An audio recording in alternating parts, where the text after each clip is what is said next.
विचार करण्यासारखी गोष्ट आहे. आपला समाज चालला कुणीकडं.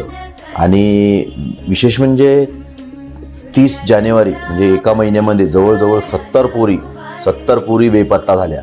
म्हणजे त्यांचा त्या कुठे काय कोण्या परिस्थितीचा कुठलाही थांग पत्ता आजपर्यंत लागलेला नाही. म्हणजे नेमकं होतंय काय, त्या पळून गेल्या किंवा काय झालं त्यांच्यासोबत, घातपात झाला, नेमकं झालंय काय. तर समाजाला जागृत होण्याची खूप गरज आहे. एक तर पहिलेच इकडे पोरायला पोरीने भेटून राहिल्या आणि यामध्ये अशा पोरी जर गायब होत राहिल्या तर मग हा गंभीर प्रश्न आहे.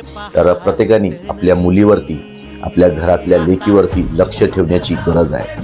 आणि हो, सावधान व्हा, सतर्क व्हा. आमचं काम आम्ही केलं, आता तुमचं काम. आपल्या मुलीवर व्यवस्थितरित्या लक्ष ठेवा आणि मुलींची काळजी घ्या. बाकी तुम्ही समजदार आहात. आणि हो, हा व्हिडिओ शेअर करा. नेमके ते मुली गेल्या कुठं असतील. जर तुम्हाला काही वाटत असेल तर ते कमेंट करा.